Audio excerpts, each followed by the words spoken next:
So we all have our stories as to what got us into cars. And a lot of those stories start with, well, my dad. And for me, it starts just that way. Well, my dad bought this 1967 K20 for 50 bucks.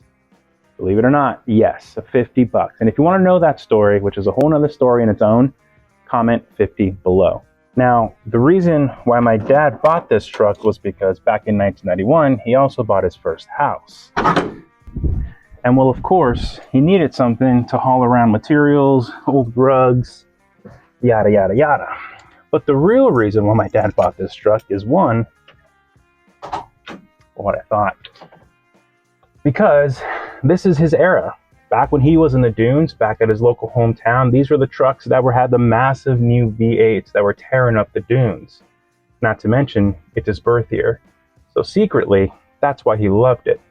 Now, what he didn't know was that over the next 3 to 4 years, it was going to quickly become his baby. Here's why. Now, my dad did up indeed fixing that house.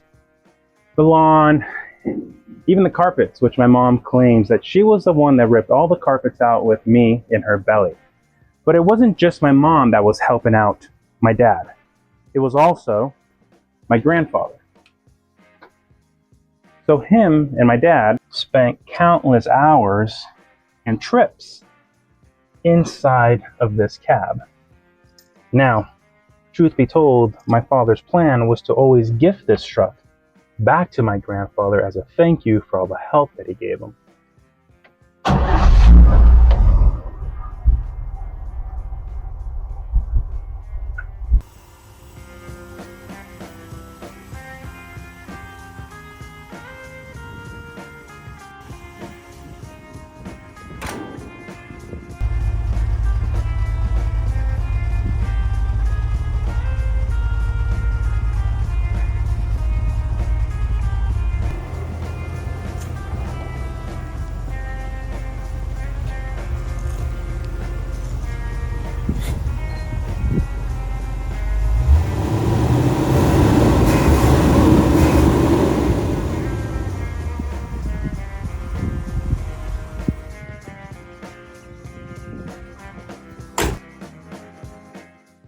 Now, my dad did try to gift this to my grandfather. However, the clutch in this thing was just too heavy and it hurt his knees.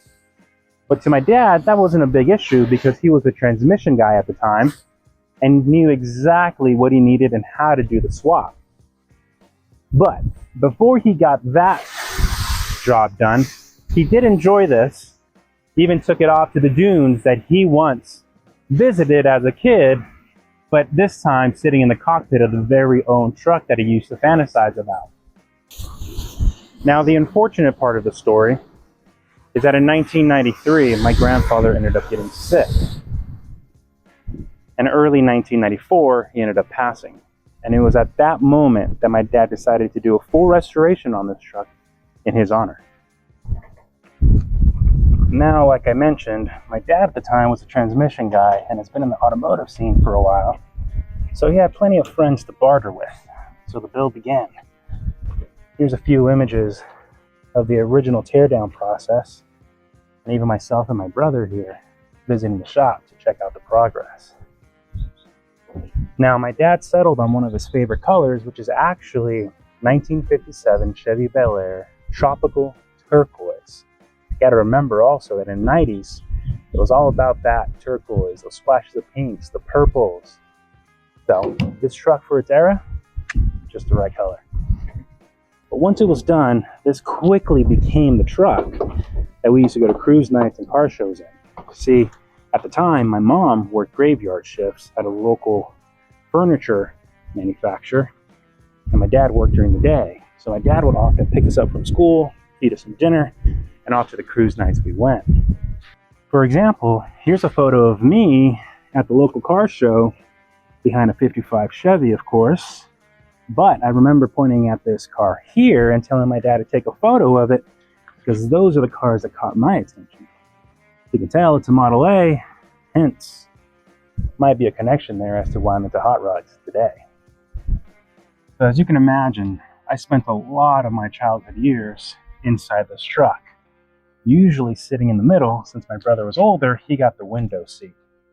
But I didn't mind because this old Muncie just used to whine, and I remember listening to the shift points way before I even knew what they were. Check out this photo of me, not only on my bike, posing in front of my dad's truck, but also inside, holding onto that steering wheel, barely being able to look at the hood, let alone the edge. Now, it's not all glory, however. Now, in the late 1990s, my dad started his new project, which was more of a homage to his LA lowriding days, and started working on a 1966 Chevy Impala.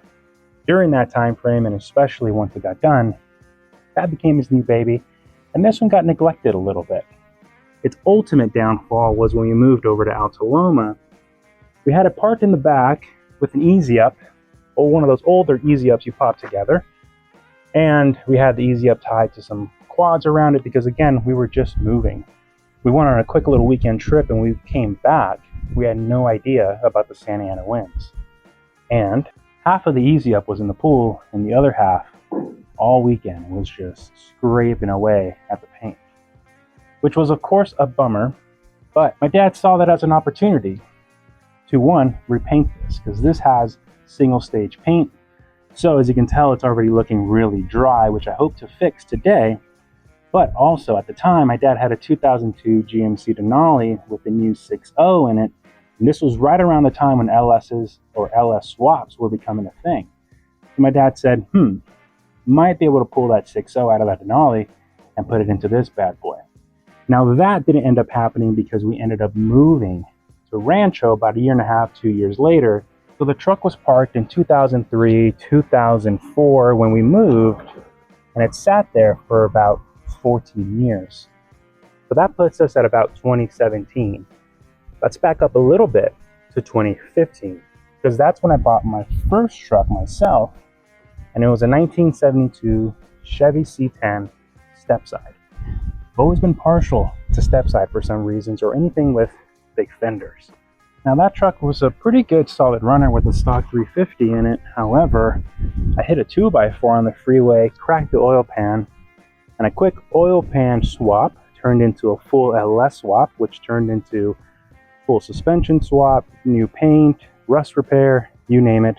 Pretty soon I was in my own full-fledged project. Now, again, this was 2015 or so. Took me about a year and a half to finish that truck. Now we're right around 2016, 2017.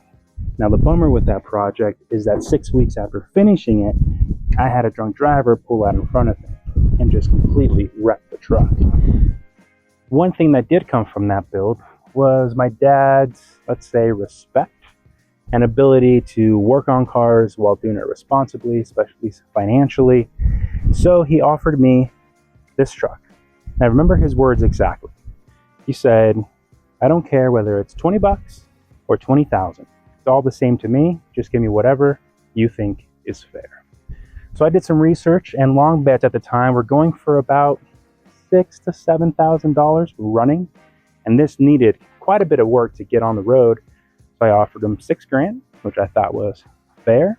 He was extremely happy with that, and the build process began.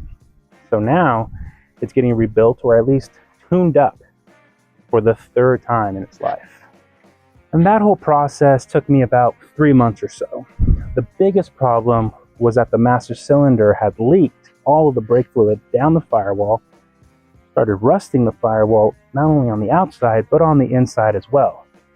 So I had to get rid of all that rust, color match the firewall, paint the inside, new brakes, new brake lines, at least the rubber ones, a full tune-up to the truck, new wheels and tires because the original ones were 15.5s, and I'm not paying $700 per tire, and boom, it was on the road again.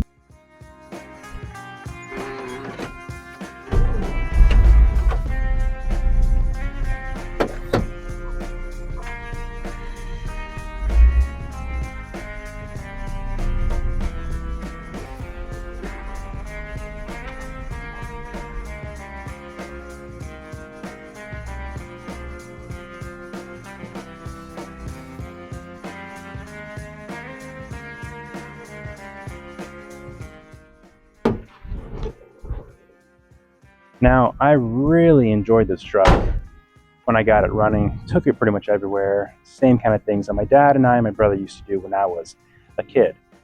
But I bought my own first house. I bought my 32, built that in this garage. Meanwhile, this thing got neglected for 2 to 3 years. But the neglect stops now. As you can tell, or as you probably heard, it's got a really bad whine, which is a power steering issue. It's got a leaky fuel pump now. Really want to get the paint back in shape. And from there on, who knows where this truck will take me. What I do know is this truck already has so many stories, like this decal, like my dad and I driving it with no brakes, my father and I sharing a hamburger on that same seat. But one story that I am intrigued by is how my dad bought this thing for 50 bucks. So don't forget to comment 50 below if you guys want to hear that story. And if not, the next video is just going to be about me starting to fix this thing. That power steering issue, the fuel pump, maybe repairing the paint or getting the paint back to life. Who knows where this series will go. But please don't forget to like, comment, and subscribe, and we'll see you in the next one.